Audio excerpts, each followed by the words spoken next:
Hello everyone, welcome back to the channel. So today I'll be covering a PS2 game from 2002 called The Sniper 2. I got this game after watching the YouTube channel Triple Jump playing through it on their Worst Games Ever series at the beginning of 2021. I thought I'd play through the game fully for the first time and share my thoughts on it. So firstly, the story, if you can call it that. So at the beginning, the game recaps the first Sniper game, which is a Japanese exclusive, and to be honest, that looks like it's a good thing. The recap of that story is the main character, Harry Spencer, was a firefighter who lost his job and his girlfriend was killed by the mafia. He trained to be a sniper for revenge, met this girl called C.A, killed the mafia boss, and then realised that this random girl C.A actually had the memories of his murdered girlfriend. So after that recap, Harry and C.A are driving in their car and they pick up a hitchhiker called Stanley Jones, who's an expert engineer but somehow can't fix his own car. I'm a precision engineer for aquarium electronics. You know, I wish I could take credit for writing that observation, but the game is seemingly so self-aware that C.A makes this observation herself. An engineer?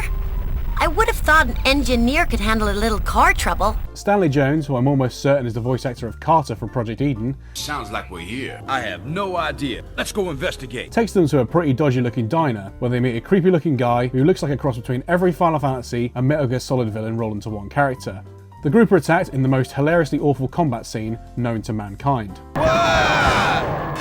At the end of this bullet-filled fever dream, the creepy villain Gabriel kidnaps C.A and everyone is gassed. Bizarrely, the super hardcore woman who was running the diner turns out to be an undercover CIA operative who recruits Harry to try and find Tackle-McCann, which is the gas both Stanley, Harry and C.A have been infected by. Effectively, the characters are against the clock to find the antidote for the poison, Tackle-McCann, and rescue C.A from Gabriel. Eventually, after a lot of dross, Harry comes face to face with Gabriel, who just hands over C.A and says that her blood holds the cure to the Tackle-McCann. Stanley is then shot, which is drawn out into a long death scene, followed by Gabriel saying, That was, unfortunate. and then he suddenly becomes Harry's best friend. Harry and Gabriel then take out the missile facility and save the day, only to realise that some dude is running away. Harry then kills this guy and Gabriel walks away and the game finishes with, We never saw Gabriel again.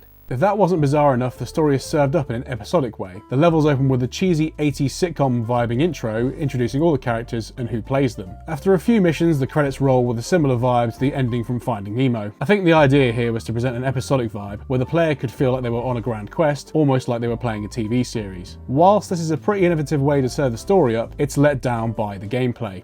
My god. Each level consists of a POV sniping section where you have to zoom in and shoot various enemies to progress the story. This wouldn't be so bad, but you usually only have just enough bullets to make one mistake and then hit the target. Unless you are pinpoint accurate, the game is over. If you play this game, you will see this screen a lot. I mean, a lot. At the beginning of each stage, you're usually given the option between playing the level during the day or night, and are given multiple locations to shoot from. On the face of it, this appears to give the game some form of variation when replaying stages, but it mostly appears to be an aesthetic trick to make you feel like the game is more varied than it is. The core problem with the gameplay comes from the fact that you aren't really given enough time to identify the target before the time runs out. Each level just consists of spending the entire time you need to complete the level guessing where the person, car, briefcase, or building you need to shoot is, and then hope like hell the bullet hits the target. The lack of bullets don't add to the challenge, but more the frustration. This is perfectly shown in the section of the game where you have to shoot a suitcase a guy drops in a cafe, literal seconds before the timer runs out. No retries, and this suitcase doesn't change location. You just have to load the level and sit there whistling, waiting for the suitcase to be dropped, and then hope the bullet hits without some moron stepping in the way. When you manage to get a bullet to land though, every single successful shot is followed by multi-angle shots of the target with what sounds like your cat jumping on an old Casio keyboard as backing music.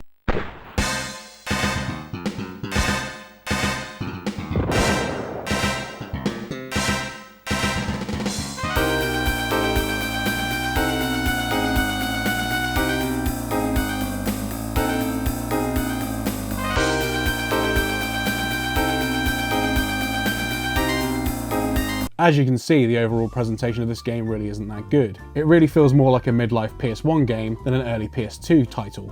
In fact, the one CG cutscene at the beginning of the game looks so out of place compared to the in-game models. In-game, C.A looks like a little girl, whereas in the cutscene she looks like a young adult. This may have been to make it feel less weird that this young girl seemingly contains the memories of Harry's dead girlfriend, but I think that would be giving the designers too much credit.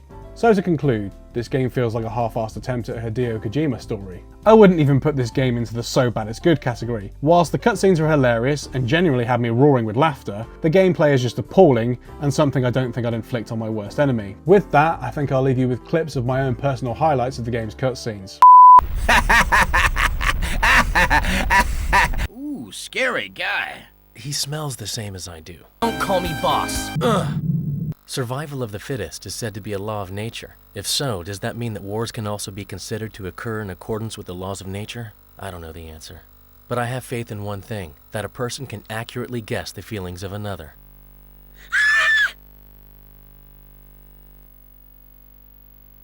Killed? By the CIA? But why? To keep him quiet? What's going on, Abby? How come he's dead? The Tacomacan factory. I'm sure you and Harry could be friends. Never. He's my enemy too. The government are the ones who altered your DNA. Hey, Stan. Hey! No! Anyway, thanks for watching, and let me know what your personal favourite quote from this game is in the comments below. See you later.